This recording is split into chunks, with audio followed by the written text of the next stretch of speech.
The midsize SUV space is one segment which no manufacturer can really ignore. Would you believe it? There are now 13 different options to choose from if you're shopping in this segment.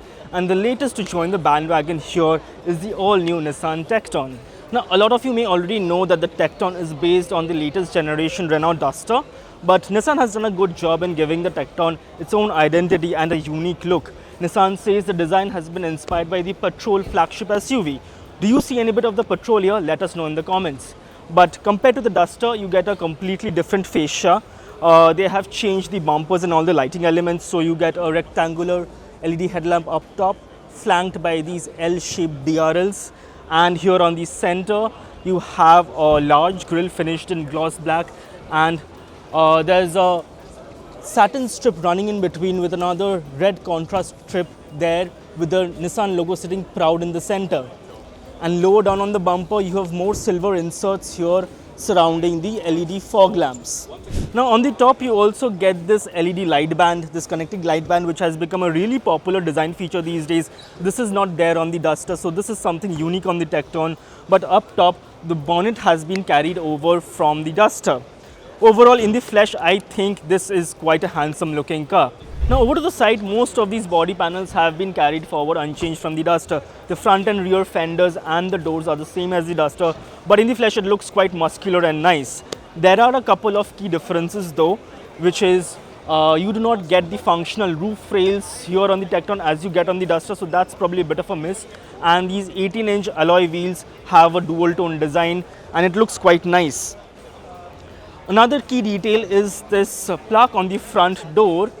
This too has a Himalayan motif like on the Duster, but the detailing is slightly different, and you get the T280 badge, which signifies what engine this is carrying. Now at the back, not much has changed from the Duster.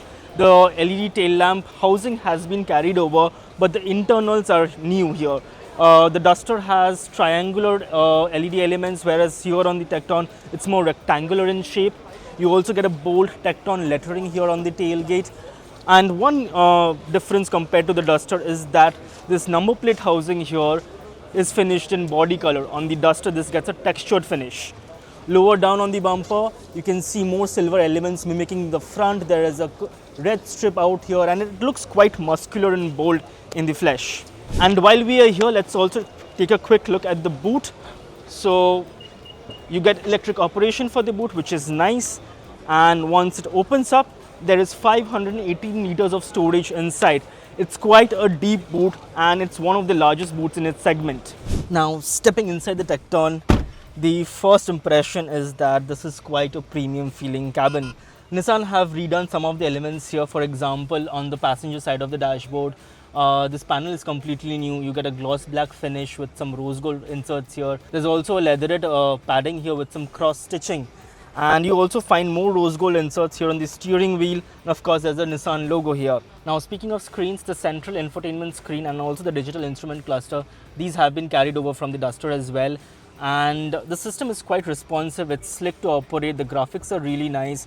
This digital instrument cluster is even configurable, and you can even have your navigation displayed here on the instrument cluster, which is really nice. I'm also happy to report there are physical buttons here on the center console to operate the climate controls.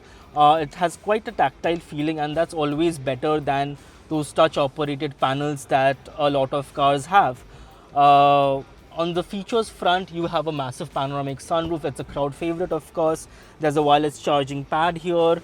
The front seats are both powered and ventilated. Both front seats are powered and ventilated. And I also really like this upholstery on the Tekton. The lighter colors give it a spacious feeling. Now in terms of practicality, there's quite some storage space here in the cabin. There are two small cup holders here. This is the manual version, and this gets an additional parcel tray over here and a place to store your phone.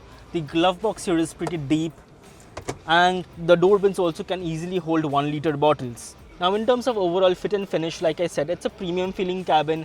There are soft touch materials here on the door pads, that's definitely nice, but there are some hard plastics here in the cabin, like on top of the dashboard and on the center console. it's not too cheap, and it's perfectly acceptable in my opinion. So like on the Duster, on the Tekton as well, you get integrated Google services. So as you can see, there's Play Store here built in the car. There's also Google Maps and Google Assistant. And once you sync your phone with the car, it's all the more convenient to access all your apps and features. I also like the graphics on the instrument cluster and in the central infotainment screen. It's quite colorful and vibrant to look at. Now here at the back, there is actually quite some decent amount of space. It's not the largest in the segment. Something like a Sierra or a Seltos offers more space, but as you can see, the driver's seat is set to my driving position, and I have decent amount of knee room. I have quite a lot of headroom, and there's good sense of space, like I said, because of the light colored upholstery. You also get a fold down armrest over here with cup holders. There are two Type-C charging ports here. You get rear AC vents, but there's one miss, I think, which is the lack of sun blinds. That would have been really nice. And while you can sit two people comfortably here at the back, sitting a third passenger might be a little bit inconvenient because of this transmission hump over here. But on the whole, it's quite a nice cabin. And I must also mention that you do not get adjustability for the backrest, but the default setting itself is quite relaxed, and it's quite a nice seating position here.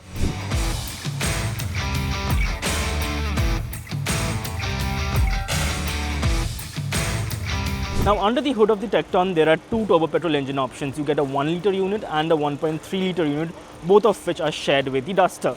The 1 liter unit produces 100 HP and 166 Newton meters of torque, and it is offered with a 6-speed manual gearbox only, whereas the 1.3 liter unit produces a segment best 163 horsepower and 280 Newton meters of torque. More powerful engine gets a 6-speed manual or a 6-speed dual clutch transmission. But there's one key difference here on the powertrain front compared to the Duster.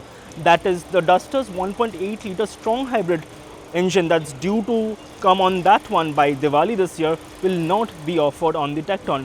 That is because Renault has led the development of this platform, and they wanted to keep the hybrid powertrain exclusive to the Duster to maintain its differentiation in this segment. So that was your first look at the all-new Nissan Tekton. This is a hugely important model for Nissan. This of course is the Creta fighter. This is going to be built here in India and exported to several markets abroad. Now coming to the prices, it starts at rupees 10.49 lakh and goes all the way up to 18.59 lakh. The starting price is the same as the Duster, but at the top end, this one is rupees 10,000 more expensive. Bookings are already underway and deliveries will commence as soon as July 20th. So what do you think about the new Nissan Tekton? Would you pick this over a Duster or any other midsize SUV? Let us know in the comments below. And as always, please do not forget to subscribe to the Autocar India channel, and please do like and share this video. Thank you for watching.